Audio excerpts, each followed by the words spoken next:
Haleluya, puji Tuhan. Salam sejahtera Bapak Ibu Saudara yang dikasihi oleh Tuhan, keluarga GPDI El Sadem Magelang dimanapun Bapak Ibu berada. Kembali hari ini kita akan bersama-sama belajar kebenaran firman Tuhan. Firman Tuhan hari ini saya ambil dari surat Yudas ayat yang ketiga. Surat Yudas ayat yang ketiga, saya akan bacakan demikian bunyi firman Tuhan. Saudara-saudaraku yang kekasih, sementara aku bersungguh-sungguh berusaha menulis kepada kamu tentang keselamatan kita bersama, aku merasa terdorong untuk menulis ini kepada kamu dan menasihati kamu, supaya kamu tetap berjuang untuk mempertahankan iman yang telah disampaikan kepada orang-orang kudus. Renungan firman Tuhan hari ini, saya beri tema berjuang mempertahankan iman. Berjuang mempertahankan iman. Yudas ketika mau menulis surat untuk jemaat, dia mau menulis tentang keselamatan kita bersama. Namun karena adanya guru-guru palsu, pengajar-pengajar yang menyesatkan, yang menyusup di tengah-tengah jemaat, yang membuat orang-orang percaya, orang-orang Kristen menjadi kacau. Maka Yudas akhirnya dia terdorong untuk menuliskan surat tentang nasihat, yaitu yang berisi menasihati jemaat untuk berjuang mempertahankan iman mereka. Di dalam Yudas ayat yang keempat dikatakan, sebab ternyata ada orang tertentu yang telah masuk menyelusup di tengah-tengah kamu, yaitu orang-orang yang telah lama ditentukan untuk dihukum. Mereka adalah orang-orang yang fasik, yang menyalahgunakan kasih karunia Allah kita untuk melampiaskan hawa nafsu mereka, dan yang menyangkal satu-satunya penguasa dan Tuhan kita, Yesus Kristus. Jadi ada orang-orang yang menyusup ke tengah-tengah jemaat, dan mereka mengajarkan ajaran-ajaran yang menyimpang, memutarbalikkan kebenaran firman Tuhan, mengajarkan dengan menyalahgunakan kasih karunia Tuhan untuk memuaskan hawa nafsu mereka, untuk dapat hidup di dalam dosa. Mereka mengajarkan bahwa kita yang sudah mendapat kasih karunia Tuhan, kita bisa hidup melakukan apa saja, kita bisa berbuat apa saja. Itu ajaran yang menyimpang. Sekalipun kita melakukan dosa, tidak apa-apa.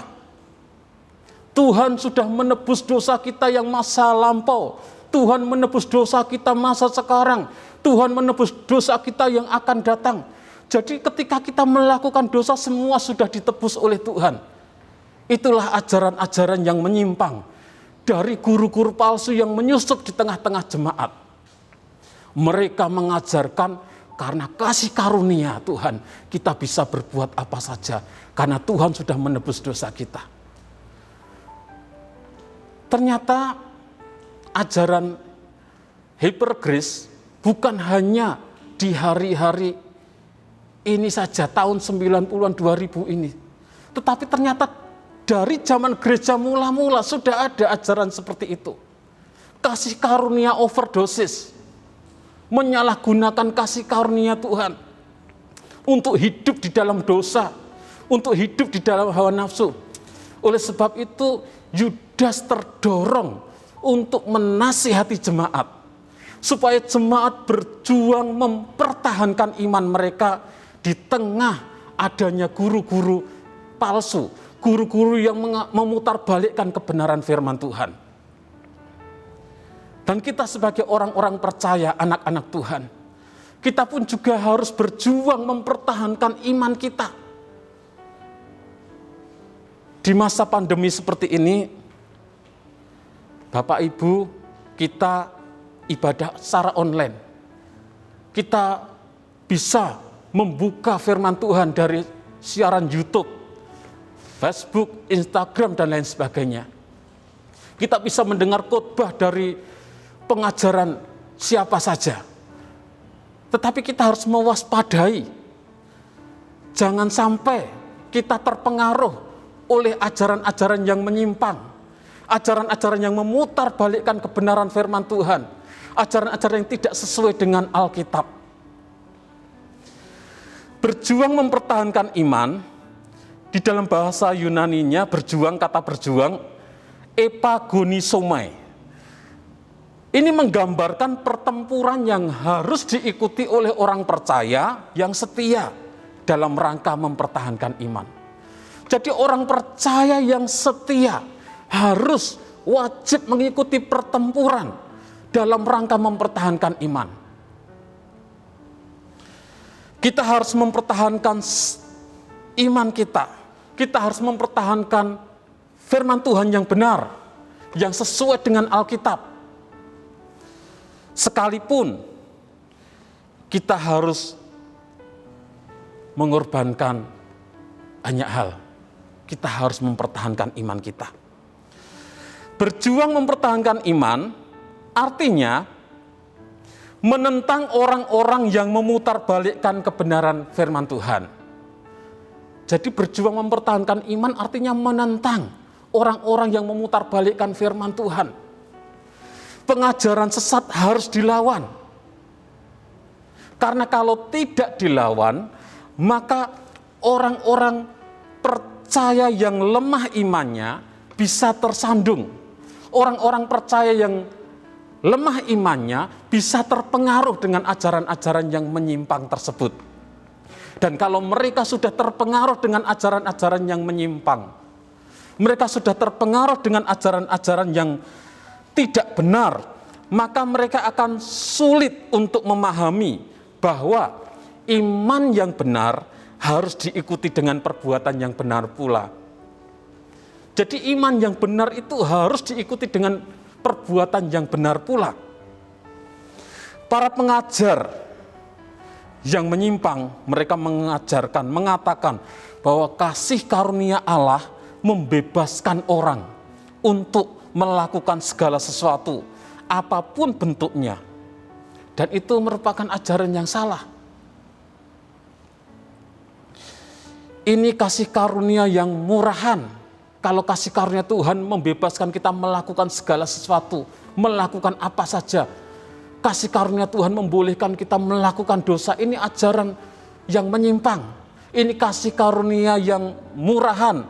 Artinya kasih karunia tanpa pertobatan. Seolah-olah kasih karunia Allah ini menjadi surat izin untuk berbuat dosa. Seolah-olah kasih karunia Allah ini menjadi surat izin untuk melakukan hal-hal yang memuaskan daging. Dan sesungguhnya sikap hidup seperti itu merupakan penyangkalan terhadap Tuhan Yesus Kristus. Dalam surat Yudas ayat yang keempat tadi dikatakan bahwa bagian akhir, saya bacakan ayat 4 lagi, sebab ternyata ada orang tertentu yang telah masuk menyelusup di tengah-tengah kamu, yaitu orang-orang yang telah lama ditentukan untuk dihukum. Mereka adalah orang-orang yang fasik, yang menyalahgunakan kasih karunia Allah kita untuk melampiaskan hawa nafsu mereka dan yang menyangkal satu-satunya penguasa dan Tuhan kita, Yesus Kristus. Jadi dengan terus hidup di dalam dosa, menganggap kasih karunia Tuhan itu memperbolehkan kita hidup dalam dosa, itu artinya kita juga menyangkal Tuhan kita Yesus Kristus. Karena firman Tuhan menuntut kita orang-orang percaya untuk hidup di dalam pertobatan. Kalau kita hidup terus dalam dosa, hidup kita tidak ada pertobatan, artinya kita menyangkal Tuhan kita Yesus Kristus. Kita tidak hidup sesuai dengan kebenaran firman Tuhan. Yang kedua, berjuang mempertahankan iman artinya memberitakan kebenaran. Kita harus memberitakan kebenaran. Di mana ketika ada orang-orang yang memutarbalikkan kebenaran firman Tuhan, ada orang-orang yang mengajarkan ajaran-ajaran yang menyimpang, maka kita harus melawan dengan memberitakan kebenaran, memberitakan yang benar sesuai dengan Alkitab, sesuai dengan firman Tuhan.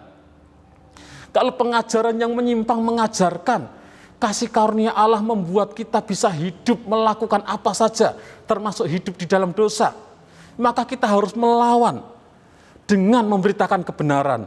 Pengajaran yang benar adalah kasih karunia Allah justru memberi kuasa kepada kita, kepada orang-orang percaya untuk melakukan apa yang benar, yang sesuai dengan kehendak Allah. Jadi kasih karunia Allah justru memberi kuasa kepada kita orang-orang percaya untuk melakukan apa yang benar sesuai dengan kehendak Allah. Jadi bukan hidup bebas melakukan apa saja. Firman Tuhan mengatakan bahwa orang-orang yang tidak menunjukkan pertobatan, orang-orang yang terus melakukan dosa, orang-orang yang terus hidup di dalam dosa, mereka sesungguhnya bukanlah warga kerajaan Allah. 1 Korintus 6 ayat 9, saya bacakan. 1 Korintus 6 ayat 9 sampai 11 dikatakan, atau tidak tahukah kamu bahwa orang-orang yang tidak adil tidak akan mendapat bagian dalam kerajaan Allah? Jangan sesat, orang cabul, penyembah berhala, orang berzinah, banci, orang pemburit, pencuri, orang kikir, pemabuk, pemfitnah, dan penipu tidak akan mendapat bagian dalam kerajaan Allah. Jadi orang yang hidup dalam dosa tidak mendapat bagian dalam kerajaan Allah. Dalam Galatia 5 ayat 19 sampai 21. Galatia 5 ayat 19 sampai 21. Perbuatan daging telah nyata, yaitu percabulan, kecemaran, hawa nafsu, penyembahan berhala, sihir, perseteruan, perselisihan, iri hati, amarah, kepentingan diri sendiri, percideraan, roh pemecah, kedengkian, kemabukan, pesta pora, dan sebagainya. Terhadap semuanya itu kuperingatkan kamu, seperti yang telah kubuat dahulu, bahwa barang siapa melakukan hal-hal yang demikian, ia tidak akan mendapat bagian dalam kerajaan Allah. Jadi orang-orang yang terus hidup di dalam dosa, orang-orang yang menyalahgunakan kasih karunia Allah untuk hidup di dalam dosa, mereka sesungguhnya bukan warga kerajaan Allah. Mereka tidak mendapat bagian dalam kerajaan Allah. Jadi Bapak Ibu Saudara yang dikasihi oleh Tuhan, di luar ada banyak sekali pengajaran-pengajaran. Kita harus mewaspadai ajaran-ajaran yang memutarbalikkan kebenaran firman Tuhan. Kita harus mewaspadai ajaran-ajaran yang sepertinya benar, padahal mereka menyimpang. Kita harus mempertahankan iman kita. Kita harus mempertahankan firman Tuhan yang benar. Kita harus suka membaca Alkitab supaya kita tahu kebenaran yang sesungguhnya. Untuk menyaring apa yang kita dengar. Puji Tuhan. Tuhan Yesus memberkati. Kita akan berdoa. Kami bersyukur kepada Engkau Tuhan, buat kasih kemurahan-Mu, kami boleh ada sebagaimana kami ada. Terima kasih buat firman-Mu yang kembali mengingatkan kami, bahwa di dunia ini ada banyak pengajaran-pengajaran Tuhan. Ada pengajaran yang benar dan ada pengajaran yang sepertinya benar, padahal mereka tidak benar. Oleh sebab itu berikan hikmat kepada kami, supaya kami terus berpegang kepada ajaran yang benar, supaya kami terus berpegang kepada ajaran yang sesuai dengan Alkitab, sesuai dengan firman-Mu. Biarlah Roh Kudus memimpin, menuntun kami umat-umat-Mu. Kami boleh terus setia kepada Engkau Tuhan. Terima kasih Tuhan. Berkati seluruh umat-umat-Mu dimanapun mereka berada. Dalam nama Tuhan Yesus Kristus kami berdoa bersyukur. Haleluya. Amin.